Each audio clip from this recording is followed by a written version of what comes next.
You are listening to the IFH Podcast Network. For more amazing filmmaking and screenwriting podcasts, just go to ifhpodcastnetwork.com.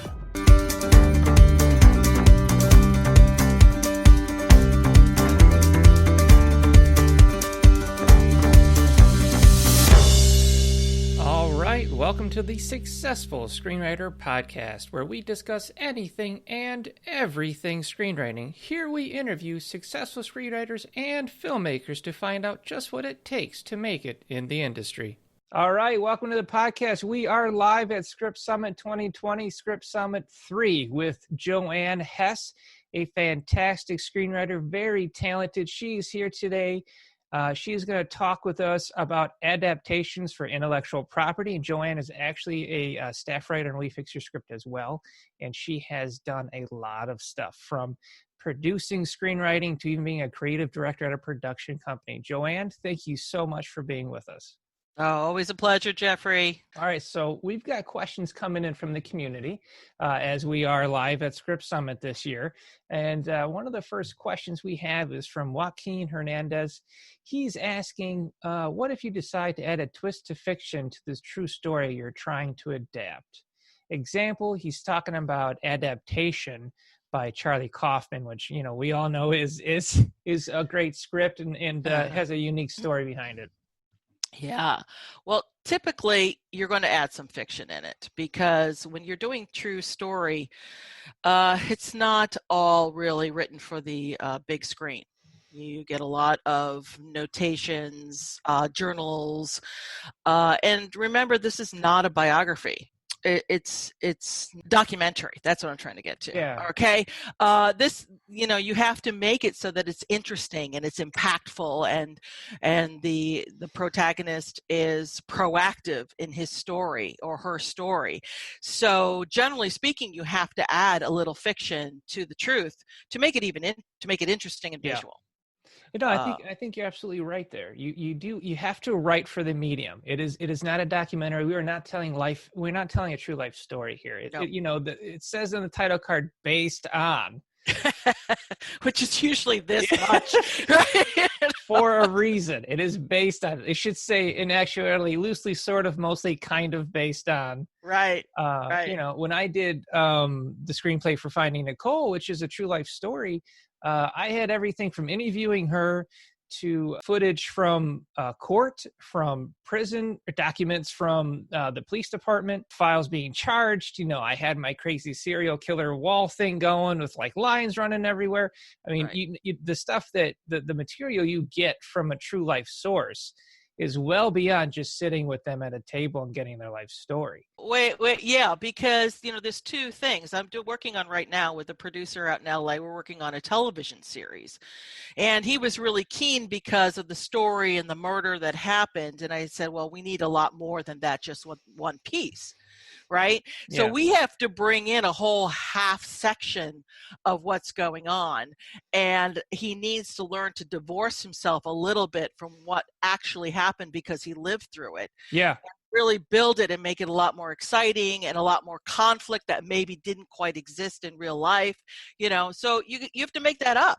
Sometimes you have to make up the characters to fill in those gaps that don't really exist right now. Yeah. No, that's true. You know, I mean, with Finding Nicole, I think I combined like 6 characters into one, because it's just what you have to do. You want to meet the story, the needs, but you want to honor the people involved, but you only have so much cast to work with. Right. So it kind of comes down to how do I create this environment? And part of our job is, you know, we're problem solvers. Screenwriters are the best problem solvers in the world. All right. So got another question here from, well, you're actually a really great person to ask this, since we have a professional VO artist with us in JoAnn Hess. So he says, what is some advice, this is from Jeremy Spann, what is some advice on adapting first-person narrated books? Say Catcher in the Rye is impossible to adapt. And I think he's saying because it's a narrative coming from the first person. Yeah, they can be difficult. I'll throw Dune in with that too. So it's going to be really interesting on Oh the yeah. new film that comes out, because there's so much in the characters' heads. And Yeah. what a lot of writers do is they end up throwing in a lot of voiceover, which is just boring as all. It is. It is. It's It's easy and it's so boring. boring. Yeah. So, you're going to have to be tricky. What's going on in this first person narrative that I can bring out to make it more three-dimensional? Do I have to create through this conversation another character that this person is talking to? Do I need to develop a scenario to make the inner mind more external? Okay, Yeah. so there's going to have to be ways that you bring out that mindset. Starship Troopers, they tried to do that because a lot of that book is internal Yeah. and in his mind and talking. So what they did is they turned it around and made it more military and They did. Yeah. more action with the bugs, and they didn't do a great job of it, but Well, it became a propaganda film. I think that was one of the big takeaways from that one.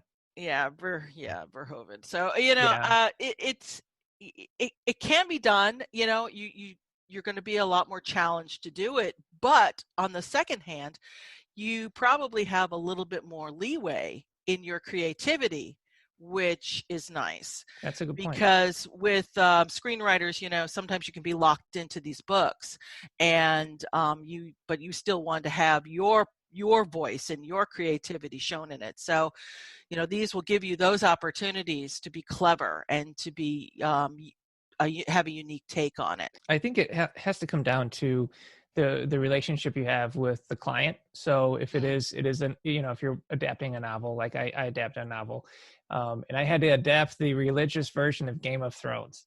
It was a faith-based, sci-fi, supernatural, dystopian future, cool stuff. Mm-hmm. Tons of characters. The first thing I did was just cut as many characters as I could. And then I needed, I wanted to have my voice in there. So I asked the author, I said, can I just make a character? Do you mind? And he was totally fine with it. And that ended up being his favorite character because I got to really insert my voice in it. So some of it comes down to like, what do you need to find to really make this thing sing? I mean, how do you feel about that? What I need to find in the book itself, or what I need to find with the client? Either way. I mean, do you look for something in particularly in the book that you're like, this is what I needed to really kind of find my voice? Well, no, you have to start at where's the story. Okay, where is the story, and then where do I go from there to build that story? I like that. Okay, so if you have if this is all in their head, what is the story and what's attracting you to this story, right? And from there, now how am I going to make it external, and what elements now do I have to bring in to keep that external? I like that. So I always start with story. Very good. All right, we have another question from Clint Ford. How do you approach a request from an adaptation that has already been done several times? He's talking about classics like A Christmas Carol. Oh, yeah, perfect, right? How many times has that been done? Like I said in the seminar, how many times has Shakespeare been done in different ways? So, do you want to stick to the era? Do you want to stick to, the way it's completely written in the book? I mean, A Christmas Carol has been modernized. A Christmas Carol has been done from a female perspective. It's been dark. It's been really dark. Yeah. So what attracts you to that particular book that you want to redo that's been done so many times? And what's your unique twist on it? All right. Yeah. I mean, A Christmas Carol in a sci-fi futuristic mode, that's something that's never been done. Yeah. Right. And what if Ebenezer Scrooge actually was from a different time period, or the ghosts are, or something, so you have to look at the story, what the basic story is, and say, okay, now how can I approach this from an angle that's never been done before? And that's what you're going to do with the fairy tales, right? I mean, Hansel and Gretel witch hunters came out. I thought that was a really cool twist. on Yeah. the Hansel and Gretel storyline. So, taking something that people are familiar with is what is the hook that gets them in the door, and then you twist it on them and make it unique in your own, shows your expertise and your skill set as a writer. So That's great. And you can take it even further. I mean, I look at, like you say, Hansel and Gretel, I look at the Brothers Grimm. I thought that was a great idea to have the Brothers Grimm who wrote the stories. Well, let's make up a story about them, about what influenced those stories. Fun stuff like that. Can you take A Christmas Carol and make it a musical horror splatter film? Sure. You can do it. I mean, would I watch it? Maybe. It depends on how good it is. So get creative with it. I look at Anna and the Apocalypse. Anna and the Apocalypse is a zombie film. There's a million zombie films, but this is a musical zombie film, and I was like, this isn't going to work. And it worked. So, be creative with it. Do something that somebody else hasn't, but make sure you dig in and you've got the skill and the talent to do it. It's fantastic. Good advice, JoAnn. So this is interesting. Joaquin wants to know, what is the first concept you thought of that became a screenplay? I guess this isn't really about adaptation, but I just want to kind of dig into a little bit about you. Yeah, the first one I came up with was, I can't even remember the title because I've rewritten it so many times. But my basic thought was, what if there are ways to get in, hackers. It was basically a hacker type story. What if hackers get into the system and screw up the planet? Hack into you're doing it now with AI. AI is getting in there and controlling the world and type of thing. So, that was kind of like, and that was to some many years ago. So, and it's already been done. So, so now I kind of took it in a different way. I actually rewrote that script and took it in a different way. And that's pretty great. And we're trying to see if we can get that made now. Oh, good for you. Yeah, I cannibalized my first script, so I mean, there's nothing left. there's nothing left to remake. I just took pieces of it, threw it into other stuff. All right, so I got a question from Christine Vartugian. Sorry if I butchered that name. If the author of the book being adapted wants to be involved in writing of the script, maybe even as a co-writer, have you experienced that type of collaboration? If so, what is it like? Can I answer this first, JoAnn? Can I say sure? All right, Christine. If an author asks to do that, run. I'm sorry. It's awful. It's an awful experience. But maybe you've had a better experience, JoAnn.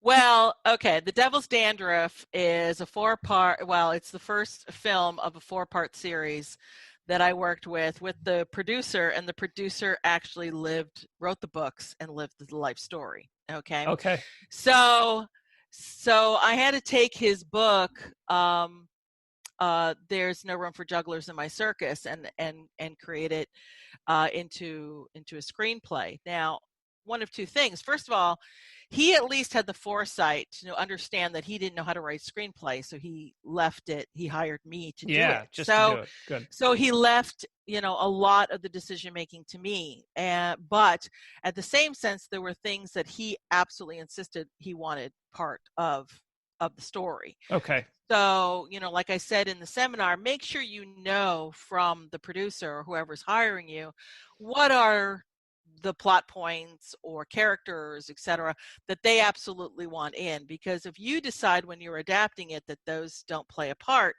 then you're going to end up being rewriting. I had there was a character in the book that actually doesn't appear until the 3rd act. And so I wrote him out, right? You don't have a character come in out of nowhere in the 3rd act. Yeah, there's no development there. So, he looked at the, and that's before I understood that you do an outline first and make sure they approve the outline before you write it. Okay. Yeah. And he says, where'd this character go? And I said, well, he doesn't show in for the 3rd act. He goes, no, I want that character in. So that's when I had to come up with, okay, now how do I get him in the first act? Yeah. And that's how we came in with building this world, because it's a British gangster movie. I'm an American female writing a British Yeah, you're Guy Ritchie over here. Guy Ritchie, big gangster movie with all South London, yeah, all that kind of talk, eh? Diabolical. Diabolical, yeah. The Boys, I love that. Yeah, I love that show. it's so good. So we created, we know the overall world because we needed that anyway to tie in all 4 books. Yeah, of course. So, and that's where the character is trying to get into this world. So by that way, I was able to bring that character in right in the first act, and also twist it so that in the midpoint, the protagonist actually causes him to be in jail when he meets them in the third act. So, understand from the writer's perspective what they want in there. But if they want to co-write it, yes, like what Jeffrey said, run. Yeah, I think it does not work. It doesn't. So getting I want to say it does, and I think, and then you hold hands, and rainbows appear, and the walls become cotton candy, and everything is great. It's not. It's like a nightmare. So because then it turns into a power struggle. They're hiring you. Your job is to write the script, and to honor their vision, right? But then when they're sitting over your shoulder every page watching you do it, and then you're like, ugh. I mean, I'll give you an example, because I did this, right? I worked on I worked on a gig with a guy, did his life story, and they insisted, I got to be on the project. I'm like, I don't think it's a good idea. It's like, let's do it. I said, okay, fine, because we did it under the understanding that I would teach him how to write a screenplay, because I'm a screenwriting instructor and I mentor students. So I was like, fine, we'll make a class. And at the same time, I'm writing a guy's life story. So we're doing that. And then I think we got 10 pages in, and he's like, I don't like what you're doing. And I'm like, well, this is the first draft of the first 10 pages, so it's not going to be great. And I'm just teaching how to do it. He's like, oh, I'm kind of losing confidence in the project. I'm like, dude, we haven't even gotten there yet. This is a rough draft. The magic's in the rewrite anyway. So yeah, I wouldn't do that again. And I would love to save you from that harm.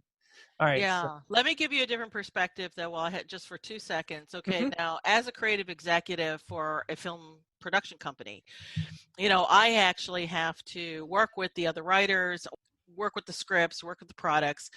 And sometimes we bring in a script that another writer has done, but they don't have the skills. So it's given to me to make it so that it is visual product, that it's worthy to be filmed. And the producer actually becomes the liaison.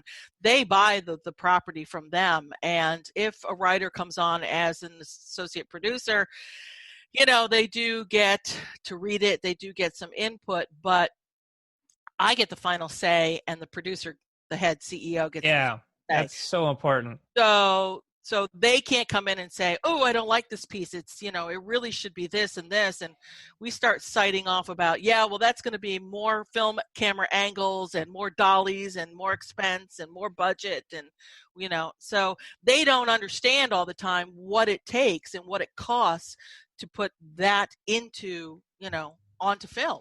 So, they want the world, and they want their thing to be, exact. It's what the book or, the original property was their art. Now it's being transformed into a different art. So they have to understand that there's a difference. Having that liaison is fantastic. So, Steve, and this rolls into a question by Steve H., which I'm assuming is Steve Hartman. What rights do you need to get if you're writing about public figures? For example, Dick Cheney, would you need life rights? And that's a interesting question. Because it's a public figure. Yeah. It's tricky. That is tricky because if you can get your materials through third party, mm-hmm. I think that you are able to write that. through interviews, online interview. But remember, anything on camera interview that could be owned by the media company. So it gets really, Yeah, you might need an entertainment lawyer involved at a certain point. I would get an entertainment lawyer involved before I wrote one word. Yeah, I agree. The other thing is, even if you're going to write about a historical figure, some historical figures have estates, and those estates own those life rights. So then you're thinking, oh, I'm going to write this, document. Ernest Hemingway. Yeah, exactly. I'm going to write this thing in Hemingway. Yeah, well, then his estate says, hey, buddy, here's your cease and desist, and then you're out time and whatever money you spent on it. Yeah, it's tricky, man. So let's see, we got another question by Aaron Lieben. Aaron, thank you. How does one know how far they can stray from the original while still be considered based on? We've kind of touched on this a little bit. Yeah. I mean, it's that balance that I was talking about, because you're using this adaptation, you're buying this IP or optioning the IP because there's a following, hopefully, to the book. Yeah. And the whole benefit that producers and filmmakers have on using IP is getting that audience those butts in the seat, in the theater, if we have theater, in the future. Those butts on their couches. Yes, exactly. There's something that attracted you to that book, so you don't want to stray beyond at least that point, right? You're right. And you want to satisfy what you think, the audience is going to accept versus your take on it and your approach. I think you're absolutely right. And that's actually one of the strengths about like the faith-based niche. If you really look at faith-based stuff, a lot of it is true life stories that have been adapted because they have a following. They wrote the book. The book was huge in the faith-based community. Then it gets optioned and they make a movie out of it. And usually the movies are, a couple of million. They're not going crazy, but they're doubling or tripling their money. And you're going to see a lot more of that stuff because they're leveraging the community. That's really what it is. I mean, it's what JoAnn's talking about. Yeah, if you want to really change it so much, why are you using that? Then if you're going so far into fiction, then why are you using that book or that IP to begin with? Just write your own thing. Yeah. Yeah, it's a tough balance. And it's definitely if you're coming in with like a true life story at best. I mean, if you're working on a classic tale, that's different. You can go on crazy and do your Snow White and the Huntsman. Yeah, the Huntsman. You can do your take on that, which I think didn't that guy win Page or something? Yes, he did. Yeah. So, I mean, there you go. That guy did exactly what JoAnn was talking about with the little twist.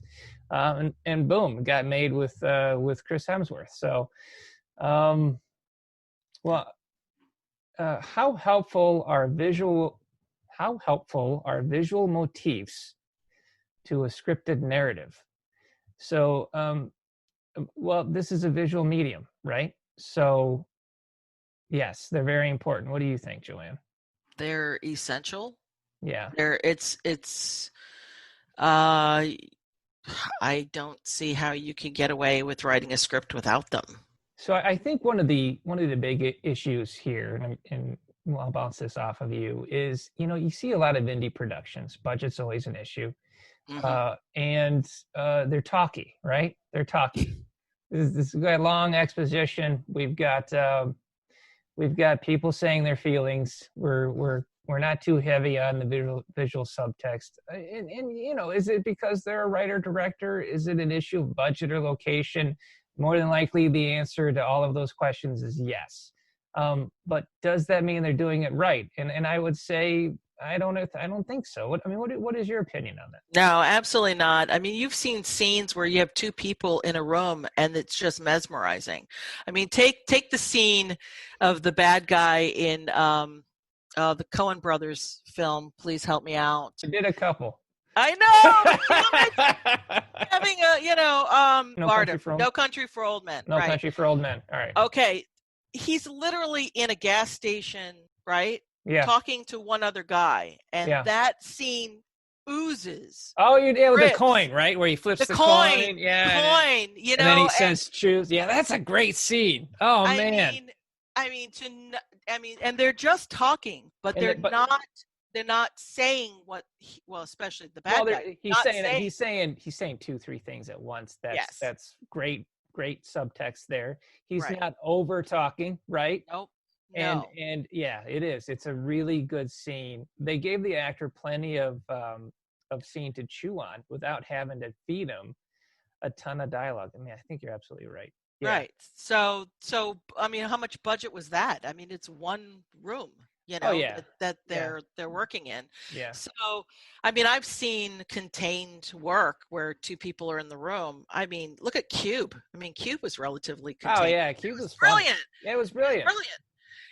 So yeah, keep it visual, keep it subtextual, and and really work at your dialogue. Really, if you're explaining things, I mean, sometimes you have to in sci-fi, in the very beginning. Yeah, you get the techno babble, and right? You have to do a little bit, but after a while, people just are going to tune it out. It becomes white noise. It's not interesting. I think you're 100% right. Subtext is key. You got to have dialogue where you're saying 2 or 3 things at the same time, and relaying theme and character and inner character relationships, all of that with simple dialogue. And it's so hard to do, but it deepens your script significantly. Right. Well, and subtext through the visual too. Oh, absolutely. Yeah, the visual subtext. Yeah. Somebody is talking about one thing and doing something else. Now you've got that audience's attention. Yeah. Why are they doing this? What's going on here? Why am I talking about pictures on the wall? And through the pictures, you can see that this guy was, Stasi, in Eastern Europe, where nobody has to say that he was Stasi, Yeah. So, you're the creator of this world, use all parts of it. And you don't have to have big explosions and huge, set budgets and set pieces to make the point. Well, with visual subtext, it's more than just speaking about explaining who they are and stuff like that. But I mean, visual subtext is a great way to explain their internal conflict. You can explain what's going on with the history of the world, like they did in what was that sci-fi movie that came out like a year ago with the aliens that were killing people from noise. A Quiet Place. Thank you. A Quiet Place. In the intro to that movie, they don't tell you what's going on. You see the family walk through the town. The town is dilapidated and abandoned, and then some newspapers float by and you see headlines. So through the headlines, you see what's happened. So that's one way of doing visual narrative, right? You're explaining the history of the world. But you can do visual narrative through visual subtext of what the character is feeling. And I love that. That's some of my favorite writing to do. I'm sure that's something that you do as well.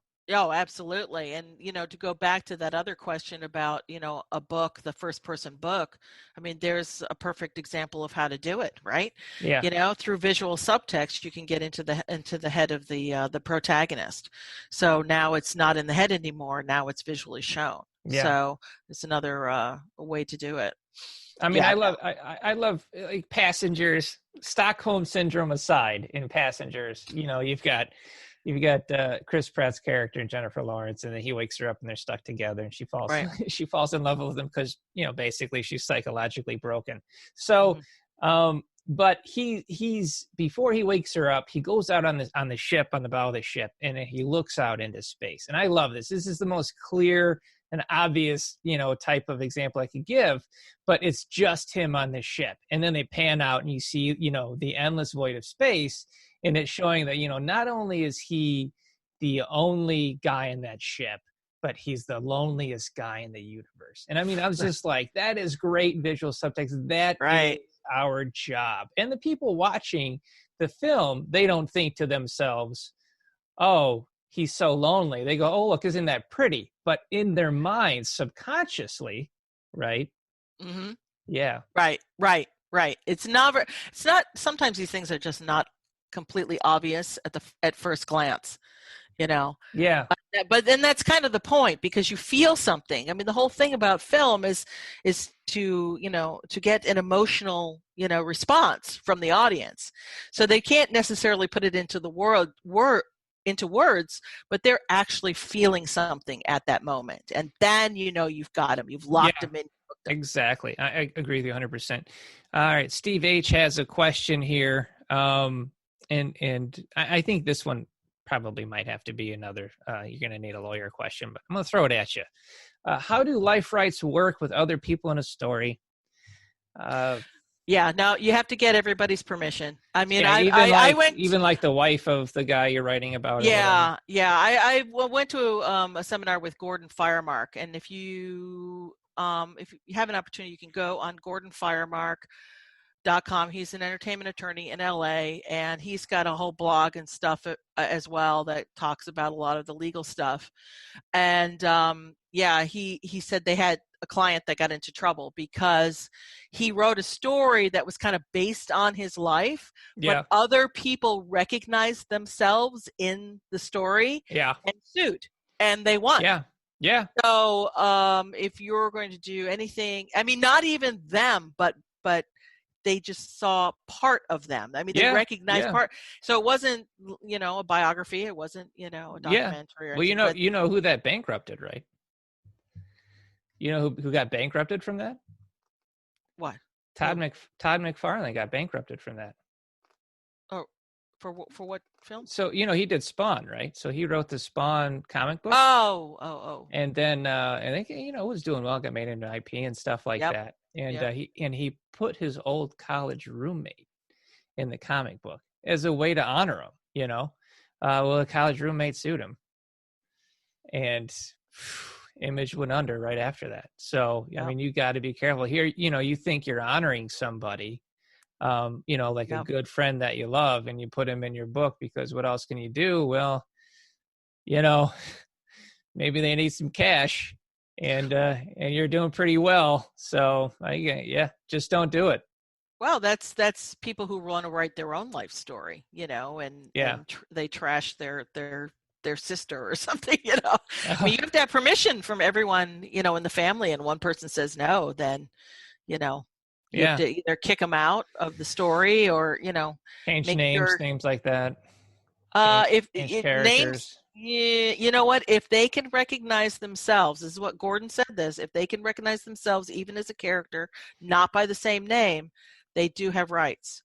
Wow. So definitely. Yeah. That's why, the life story stuff is really tough. It's tricky. Mm-hmm. But there is a niche for it. There's a demand for it. So if you can get around it, man, it's a great opportunity to grab work. You're going to run into some vanity projects. You're going to get people that want you to write their life story because they think it's interesting. And I want to say something. No one's life is more interesting than anybody else's. We all live the human experience. And the human experience is tough on anybody. So when somebody runs up to you and says, well, I want you to write my story because it's so interesting. And then you say, yeah, great, here's my rate. And they say, oh, no, we'll do it on deferred because this is so good. Right. Right. Yeah, this kind of happened. And I just want to bring it to everybody's attention because I do want everybody to be careful. And red flags came up for me because I have a little bit more experience, and when you see something and it doesn't fit quite right, then to ask questions, to back off. But somebody came to me and said they had a financier who had 3 or 4 books that they wanted to put into scripts, and they were going to pay double WGA, and if we do one, we have all the other. Yeah, I know. What does that mean? So in looking at it further, so they throw these numbers at you, so that, you sounds get like a stars in hustler. your eyes. It was a hustle. Yeah. Because to me, if somebody's financing it, then they have the money, later on you find out that you don't get paid until they sell it to a studio. Yeah. Okay, well, that could Awful. be forever. And when you're doing these books, I mean, this is all this IP you have to read and you have to go through and you have to do your highlighting. You do. figure out where the story is. And it's, you know, I mean, he wanted 90 days to do, I mean, 3 months of my life, and then I don't know. Yeah, but when and I'm gonna get paid. how many gigs are you losing on that? You're wasting your time, and you're losing money on this guy. You know, and we're gonna finish up soon because I have another seminar we have to get to. But I wanted to mention this real quick because I think you'll get a kick out of it. So one of the first adaptation gigs I got from a guy. It was an online gig. I competed with like over 100 other screenwriters. I got the gig. He sent me the book. I start reading the book. The lead character's name in the book is Mel Gibson. the first. Okay. Does Mel know? The first scene in the book, he is straight out of Lethal Weapon. He's at a boat scene, and he drives the boat right onto land through a house. It's like Lethal Weapon 2 or something. And his nickname is Mel Gibson. His real name's something else, but everybody calls him Mel. And I'm like, and this book was terrible. And it was the same thing. Oh, you know, I've got a $2 million budget, and we're gonna do all this. And I'm like, where's the proof? And he's like, oh yeah, it's there. Trust me. And I'm like, oh, okay. So then, you know, obviously I'm not going to do the gig, but I get interested. And this is where you should do your homework, folks. The power of Google. So I go on Google. I look this guy up. Found out that he travels the country going to faith-based tent gigs where he does book signings as a Purple Heart award-winning author. Turns out he never served. So he was posing as a Purple Heart guy. And he was leveraging that to sell his books, which were ripoffs of Lethal Weapons. So I thought, you know, Shane Black, at least, you know, that's a great writer. So if you're going to rip somebody off, but on top of that, you know, he had the audacity to try and hire a screenwriter on a deferred basis, because it wouldn't, then when he goes to sell his books, he can say these are being adapted into a screenplay, and the hustle continues. So do your homework, folks. Make sure that who you're working with is legitimate. And if you have anything else that you want to add on, JoAnn, please do, and then we are going to sign off. Well, just on that, you know, I mean, being John Malkovich did do well, but you got John Malkovich. So, you know, I mean, sometimes, so, you know, I mean, and it wasn't really his life, but it was an interesting concept, and he, you know, he's wacky enough that it worked. So, you know, but for doing your due diligence, you know, you have Google, you have IMDb. I mean, really, if you're a professional, IMDb Pro is like $140, $150 a year. It's worth it. It's no money, and especially when you want to go out and try to solicit or, you know, query producers and try to sell your product and meet people and network. It's has a plethora of information. So no, it's good. It's good. You should definitely have that in your back pocket and spend money on that. And if somebody's not on there, they're not on there for a reason, which should tell exactly. You right away. And if you're afraid to spend $140, I mean, if you're a screenwriter, that's a tax write-off. Exactly. You know, if you buy Final Draft or Writer Duet, which is one of our sponsors, that's a tax write-off. Right. If you work as a screenwriter and you watch movies on Netflix, guess what? That's a tax write-off. You're damn well right. I write off my Netflix. That's right. That's right. So, all right. Well, JoAnn, I got to tell you, really appreciate having you on. I know this was your first time with us on the podcast, and we will definitely be bringing you back because you are an incredible resource and mentor to other screenwriters. I just wanted to say thank you. Thank you. Okay, see ya. Take care, everyone.